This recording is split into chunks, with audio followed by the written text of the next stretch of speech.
السلام علیکم ورحمۃ اللہ وبرکاتہ۔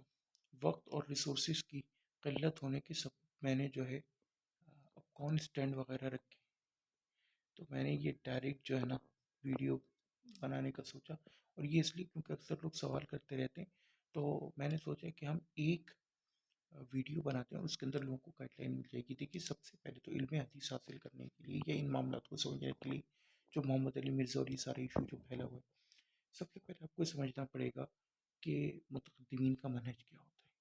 اس کے حوالے سے ایک ہم نے ویڈیو بنائی ہوئی ہے کہ یہ جو زبیر علی زئی اور علامہ البانی کا منہج ہے یہ کیا ہے، اور علم حدیث کیا ہے، یعنی منہج متقدمین کیا ہے۔ سب سے پہلے تو وہ دیکھ کے اپنا کانسیپٹ کلیئر کریں۔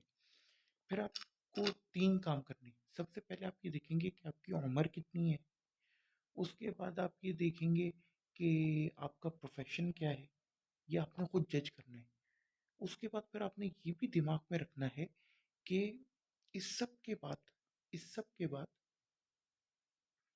آپ کس لیول پہ ہیں علم کے، یعنی کہ ایک ریڑھی بان ہے یا ایک دکان والا ہے، یا جس نے میٹریکولیشن صرف کیا ہے، اس نے انٹر نہیں کیا، یا اس نے آرٹ سے کیا ہے، اس نے سائنس سے نہیں کیا، تو یقیناً اس کا علمی لیول وہ نہیں ہو سکتا، یا وہ چیزوں کو اس طرح نہیں سمجھ سکتا جس طرح ایک دوسرا عام بندہ سمجھ سکتا ہے۔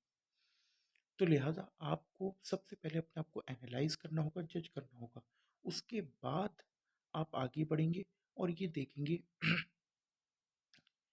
ہمیشہ یہ دماغ میں رکھنا ہے کہ ضروری نہیں ہے کہ آپ نے جس بندے کو آئیڈیلائز کیا ہوا ہے آپ اس لیول پہ پہنچ جائیں، آپ اس سے کم لیول پر ہوں گے، لیکن بہت ساری چیزیں کلیئر ہو جائیں گی۔ اب آ جائیں کہ آپ نے کرنا کیا ہے۔ سب سے پہلے آپ نے کرنا ہے کہ عربی سیکھنا اسٹارٹ کرنا ہے۔ اس کا ہم نے پوری پلے لسٹ بنائی ہوئی ہے، اور یہ بھی طریقہ اس کے اندر بتایا ہوا ہے گروپس میں۔ ایک پورا جو ہے پوسٹ بنائی ہوئی ہے ہم نے، وہ آپ کو پرووائڈ کر دی جائے گی اگر آپ چاہیں گے تو، کہ کس طرح آپ عربی بنیادی سیکھیں۔ اس میں 10 ڈے کورس ہے، 1 منتھ کا کورس ہے۔ پھر ہم نے عامر سہیل صاحب کے جو ہے وہ کورس کی طرف بھی لوگوں کو گائیڈ کیے کہ اس کے اوپر اس کو اور زیادہ نکھارنے کے لیے۔ اسی طرح اگر آپ نے جس کو کہتے ہیں نا کہ icing on the top cake کے اوپر، اس کے لیے پھر ہم نے دروس اللغت العربیہ کا جو ہے وہ 3 بک والا کورس، اس کی طرف بھی لوگوں کو گائیڈ کیا ہوا ہے۔ تو وہ پھر آپ اس کی طرف بعد میں جائیں گے، لیکن ہم نے لینئر آرڈر میں کہ پہلے یہ کرو، پہلے یہ کرو، ساتھ میں 80-20 رول کیا ہوتا ہے، کس طرح آپ اس کو اپنی روزانہ کی بھاشا میں استعمال کرو، یہ سب ہم نے بتایا ہے۔ لیکن آپ کو چیزیں دیکھنی ہوں گی، بہت امپورٹنٹ ہے۔ اچھا، پھر اسی طرح ہم نے علم حدیث کی بھی پوسٹ بنائی ہوئی ہے۔ اس میں بہت ساری چیزیں، سب سے پہلے تو یہ کہ میں نے خود ایک کتاب کا ترجمہ کیا ہوا ہے عربی، تو آپ وہ سن لیں۔ اس کا ایک شارٹ ورژن ہے اور ایک لانگر ورژن ہے۔ پہلے شارٹ ورژن سن لیں تاکہ آپ کو ٹیسٹ آ جائے علم حدیث کو اور بنیادی چیزیں پتہ چل جائے، پھر آپ لانگر ورژن کی طرف جائیں۔ میں نے تو مختلف اردو کی بہت ساری دارالہدیٰ والوں کی بھی پڑھی ہے علم حدیث کے نام سے، دارالہدیٰ پبلیکیشنز۔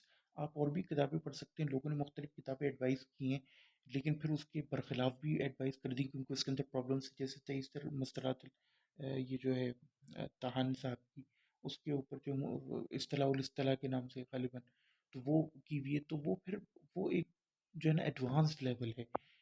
اس کے بعد ہم کہتے ہیں کہ شرح ترمذی بندہ پڑھے، پھر جسے کہتے ہیں نا کہ وہ آپ کا شوق ہے کہ آپ کس طرف جانا چاہ رہے ہو۔ میرا فقہی چیزوں کی طرف زیادہ انٹرسٹ ہے، تو میں فقہی چیزیں زیادہ پڑھتا ہوں، طہارت کے مسائل کے اوپر شیخ دبیان کی کتابوں کی، نماز یہ یا زکوٰۃ، یہ آپ کے اوپر ہے کہ آپ نے کس طرف جانا ہے۔ پھر علم حدیث میں علل کی کتب ہیں، دیگر اور کتب ہیں، آج کل نئی سے نئی آتی جا رہی ہیں، شیخ مصطفیٰ الادوی کی آ رہی ہیں، تو وہ پھر آپ کے اوپر ہے کہ آپ اس میں سے کون سی کتابیں چوز کرتے ہو اور کون سی پڑھتے ہو۔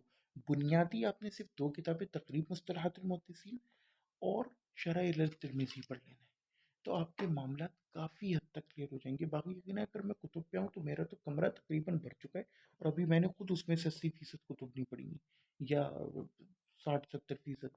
تو وہ تو پھر بندہ ہر کتاب کے اندر ہی کوئی نہ کوئی بات ہے۔ اسی طرح نماز کی کتب پہ آئیں تو شیخ عبدالعزیز تربی، شیخ ناصر المرء، ہر کسی کی کتاب کی اپنی ویلیو ہے، تو اس کا ہم کچھ نہیں کر سکتے۔ You have to do it yourself, ایک بات یہ سمجھ لیں۔ تو اس سے آپ کو بنیادی ایک نو ہاؤ ہو جائے گی کہ علم علل یہ ایک بہت امپورٹنٹ اصطلاح ہے۔ علم علل کیا، علم علل کی کتب کیا ہیں، ان سے کس طرح کتاب مراسیل ابن عدی وغیرہ کی یہ ان سے کس طرح ہم نے فائدہ اٹھانا ہے، اور ان کو ہم نے کس طرح اپنی ڈیلی بھاشا یعنی ڈیلی لائف میں استعمال کرنا ہے، اور ہم نے کس طرح. اچھا، اسی طرح میں نے ایک تخریج کی پلے لسٹ بھی بنا دی ہے، جس میں ہم نے اسلام 360 اور دیگر بہت ساری اپلیکیشنس ہیں، موسوعۃ القرآن والحدیث ہے، اور دیگر بہت ساری ہیں تراث وغیرہ، جس پہ ہم نے حدیث سرچ کرنا عربی میں اور کس طرح حکم نکالنا مختصراً، یہ سب بھی بتا دیے. تو سب کام ہوا ہوا. You just need to explore. اپنا ایک رجسٹر بنائیں جیسے میں نے بنایا ہے، اس کے اندر اپنے نوٹس بنائیں، اپنی محنت دکھائیں. ٹھیک ہے، پوری پوسٹ بناتی ہے، پوسٹ کو پڑھیں اور اسٹیپ بائی اسٹیپ چیزوں کو فالو کریں، آپ کو سمجھ میں آ جائے گی. اور گروپ میں کسی سے گائیڈ لائن لینے کوئی فارغ نہیں ہے کہ وہ آپ کو کالیں اور لمبے لمبے میسیجز پہ چیزیں سمجھائے گا. اس بات کو سمجھیے خدا کے لیے. السلام علیکم ورحمۃ اللہ.